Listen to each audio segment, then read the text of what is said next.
देख पा रहे हैं कक्षा 10 के प्रमेय के साथ आज हम फिर आपके सामने उपस्थित हुए। हमें लिखा हुआ है ये प्रमेय आज के सामने लेकर के आए हैं। ये प्रमेय है किसी वृत्त के परिगत समांतर चतुर्भुज समचतुर्भुज होता है और आपके ये टेक्स्ट बुक का 11वां नंबर का सवाल भी है। तो जैसा कि अभी हम प्रमेय के बारे में चल रहे हैं और जब प्रश्नावली शुरू करेंगे तो वहां पर ये 11 नंबर का सवाल भी आपको मिलेगा। तो आप इसको सीखेंगे आज की प्रमेय को।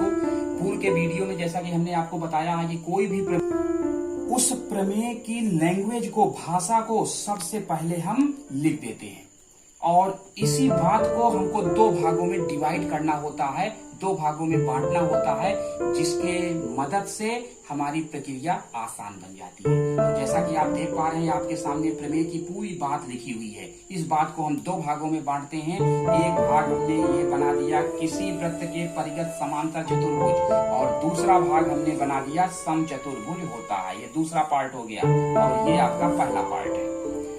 पहले आधे भाग की मदद से हमको पढ़ना है और उसकी मदद से चित्र बनाना है। दूसरे आधे भाग को हमें सिद्ध करना है, हेडिंग में लिखना है। तो एक भाग को हम पढ़ते हैं और चित्र बनाते हैं। जैसा कि कहा गया है किसी वृत्त, तो किसी वृत्त का क्या मतलब है? एक हम वृत्त बना लें और उसका केंद्र वो रख दें। किसी वृत्त, कोई एक वृत्त बना ले। तो जैसा कि आप देख पा रहे हैं ये बोर्ड में हमने एक आपका वृत्त तैयार कर दिया है और इस वृत्त का केंद्र ये वो है। किसी वृत्त, एक ओ केंद्र का एक वृत्त तैयार हो गया। अब आगे बढ़ते हैं कि परिगत, परिगत माने होता है चारों ओर, यानी इस वृत्त के चारों ओर समांतर चतुर्भुज बनाना है। इसी वृत्त के चारों ओर हमें क्या बनाना है? समांतर चतुर्भुज बनाना है। तो समांतर चतुर्भुज जैसा कि आप जानते हैं समांतर चतुर्भुज के आमने सामने की भुजाएं क्या होती हैं? बराबर होती हैं। तो जैसा कि इस चित्र में आप देख पा रहे हैं, अब इसी के चारों ओर हमें एक समांतर चतुर्भुज बनाना है। तो एक चतुर्भुज हम ये बनाते हैं, जैसा कि आप देख पा रहे हैं चित्र में, ये एक रेखा, दूसरी रेखा हमारी ये बन रही है इस चित्र में और तीसरी रेखा देख रहे हैं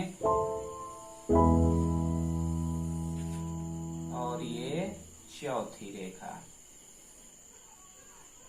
अब जैसा कि आप देख पा रहे हैं हमारे इस चित्र में, इस वृत्त को ये कहां पर स्पर्श कर रही हैं? जहां पर ये स्पर्श कर रही है उसका नाम हमने P रख दिया। यहाँ पर ये रेखा स्पर्श कर रही है Q रख दिया। यहाँ पर ये स्पर्श कर रही है R रख दिया। यहाँ पर ये स्पर्श कर रही है उसका नाम हमने S रख दिया। और ये रहा हमारा बिंदु A, ये है B, ये है C और ये है D। तो इस तरह से हमने ये देखा ABCD एक समांतर चतुर्भुज। समांतर चतुर्भुज का मतलब है कि सामने सामने की भुजाएं क्या है हमारी? बराबर है। तो आधे भाग में जितनी बातें कही गई थी उतना चित्र हमारा तैयार हो गया। अब इसी चित्र की बात को हमें दिया हेडिंग में लिखना है। जैसे जैसे हमने चित्र बनाया है उसी बात को लिख देना है। तो सबसे पहले हमने क्या किया था? एक वृत्त बनाया था जिसका केंद्र O था। इसके बाद हमने क्या किया कि इस वृत्त के चारों ओर, परिगत अर्थात चारों ओर, एक समांतर चतुर्भुज ABCD बनाया और जिसकी भुजाएं वृत्त को क्रमशः P, Q, R, S बिंदुओं पर क्या कर रही हैं? स्पर्श कर रही हैं। तो इसी बात को हमें दिया हेडिंग में लिखना है। तो जैसा कि आप देख पा रहे हैं ये हमने हेडिंग डाल दिया है और इसमें हमने लिख दिया एक वृत्त जिसका केंद्र O है। इस वृत्त के परिगत एक समांतर चतुर्भुज ABCD है जिसकी भुजाएं वृत्त को P, Q तथा R, S पर स्पर्श करती हैं। अब दूसरी हेडिंग होती है हमारी सिद्ध करना है। सिद्ध करना है में जैसा कि हमने बताया है ये दूसरे वाले आधे भाग का जिक्र तो करते हैं, इसी को सिद्ध करना है लिखना है। तो दूसरा आधा भाग है समचतुर्भुज होता है। सम माने क्या हुआ? बराबर, चतुर्भुज माने चार भुजाओं वाली आकृति, यानी जिसकी चारों भुजाएं क्या हो? बराबर है, वही हमारा क्या होता है? समचतुर्भुज होता है। तो हमें सिद्ध करना है ABCD एक समचतुर्भुज है और ये तभी सिद्ध हो पाएगा जब AB बराबर BC हो जाए, बराबर CD हो जाए, बराबर DE हो जाए, यानी ये चारों भुजाएं बराबर हो जाए, तभी वो समचतुर्भुज होगा।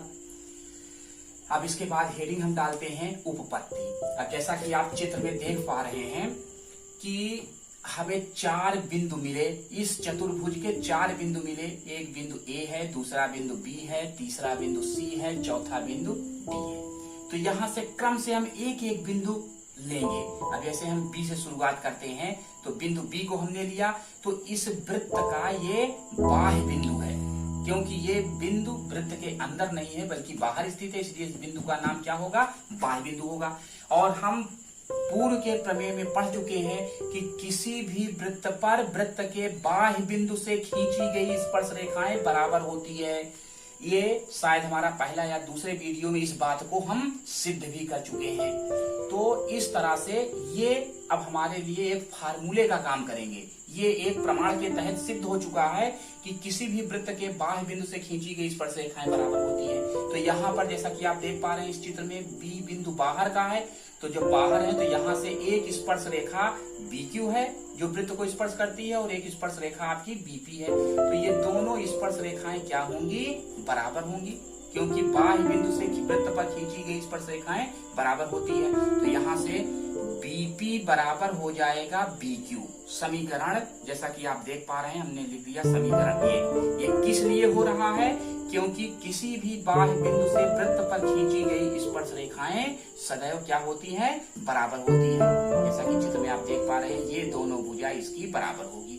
अब दूसरा बिंदु हम ले लिए C, तो C से जैसा कि आप देख पा रहे हैं 2 स्पर्श रेखा, एक CQ है, एक CR है। तो यहाँ 2 रेखाएं ये भी बराबर होंगी, अर्थात CQ बराबर CR। जैसा कि समीकरण 2 से हमने इसको डिनोट कर दिया है, CQ बराबर CR। तीसरा बिंदु हमने ले लिया D।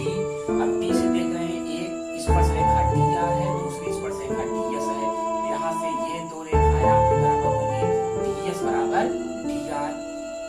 तो जैसा कि आप देख पा रहे हैं ये समीकरण 3 के द्वारा हमने इसको लिख दिया DR बराबर DS।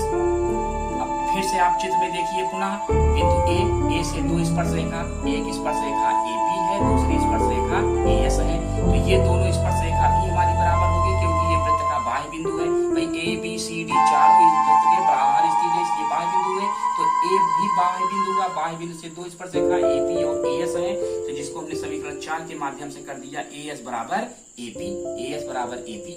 अब ये 4 समीकरण जो हमारे तैयार हुए, चारों समीकरणों को हमने जोड़ लिया। अब जोड़ने के बाद ये BP धन CQ धन DR धन AS बराबर हो जाएगा BQ धन CR DS धन AP। ये समीकरण सभी को जोड़ने पर ये लाइन हमारी बन गई, यानी LHS की बात LHS तरफ, RHS की बात RHS की तरफ हमने जोड़कर लिख दिया। अब जैसा कि आप देख पा रहे हैं चित्र में BP AS को हमें जोड़ना है, BP और AS।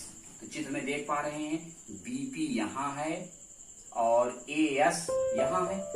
तो AS और AP आपके क्या हैं? बराबर हैं। जब AP बराबर हैं और ये BP आ चुका है, तो जो आ चुका है उसी की लाइन में हमें लाइन बढ़ाना है। जैसे BP में AS नहीं जुड़ेगा बल्कि AP जुड़ जाएगा। जब AP जुड़ जाएगा तो इसी AP धन PB को हम AP कह देंगे। तो AS के स्थान पर हम AP लिख भी सकते हैं समीकरण 4 के माध्यम से, AS बराबर AP। तो इस तरह से हमने AS को चेंज कर दिया। AS को हमने क्या लिख दिया? AP लिख दिया, क्योंकि AS और AP बराबर होते हैं समीकरण 4 से। और ये CQ को भी हमने चेंज कर दिया, CQ को CR लिख सकते हैं। किस समीकरण चेंज कर दिया? CQ को लिख दिए हैं CR। इस समीकरण से समीकरण 2 से CQ के स्थान पर CR हम लिख सकते हैं। RHS में देख रहे हैं जैसा कि हमने CR को चेंज किया है और AP को चेंज किया है। तो CR को हम क्या लिख सकते हैं? CQ लिख सकते हैं। तो CR के स्थान पे ये CQ लिख दिए हैं। AP को AS लिख सकते हैं समीकरण 4 के हिसाब से। AP के स्थान पर AS लिख दिए। अब यहाँ पर हमने CR और DR को जोड़ दिया। चित्र में देखें CR DR धन DR बराबर क्या हो जाएगा? CD कहिए चाहे BC कहिए। तो यहाँ पर हमने इसको और इधर देख पा रहे हैं आप बीपी और एपी को जोड़ना है। तो चित्र में देखिए बीपी धन एपी बराबर एबी हो गया, इसको हमने एबी लिख दिया। आरएचएस में देखिए बीक्यू और सीक्यू को जोड़ना है, बीक्यू और सीक्यू को जोड़ दिए तो ये हमारा बीसी बन गया, ये बीसी लिख दिया गया। डीएस में एएस जोड़ना है तो डीएस में एएस जोड़ना है, ये एडी बन गया, ये आपका एडी हो गया। अब जैसा कि आप देख पा रहे हैं डीसी और एडी, डीसी ये आपका डीसी है, ये आपका एडी है। कहाँ गया? एबी धन डीसी बराबर बीसी धन एडी। तो डीसी जो भुजा है, डीसी को हम एबी लिख सकते हैं। क्यों लिख सकते हैं? क्योंकि कहा गया है, दिया है कि ये समांतर चतुर्भुज है। समांतर चतुर्भुज में आमने सामने की भुजाएं क्या होती हैं? बराबर होती हैं। तो जितना डीसी होगा उतना ही एबी होगा, इसलिए डीसी के स्थान पर हमने एबी लिख दिया। पुनः एडी, एडी जितना होगा उतना ही बीसी होगा, क्योंकि एडी के सामने की भुजा बीसी है। इस तरह से ये 2 एबी बन गया, ये 2 बीसी बन गया, 2 आपका कैंसिल हो गया, तो एबी बराबर बीसी। जब AB बराबर BC आ गया, इसी प्रकार AD बराबर क्या हो जाएगा? AD बराबर DC हो जाएगा। जब इसी तरह सिद्ध करेंगे तो इस तरह से देखते हैं कि हमारे चारों पार्ट इसके बराबर आ गए। जब चारों पार्ट बराबर आ गए तो ये एक समांतर चतुर्भुज हो गया, क्योंकि जिस चतुर्भुज की चारों भुजाएं बराबर हो जाती हैं फिर वो चतुर्भुज आपका समचतुर्भुज हो गया। और यही हमें सिद्ध करना था कि वो समचतुर्भुज होता है। आज के इस वीडियो में इस प्रमेय को आप पढ़िएगा और जहां आपको कठिनाई महसूस हो, दिक्कत महसूस हो, आप हमें अवगत कराइएगा, जिससे कि हम नए वीडियो में आपकी वो कमियों को दूर करते हुए और एक अच्छा सा अच्छा वीडियो आपको दे सके। बस आज के लिए इतना ही।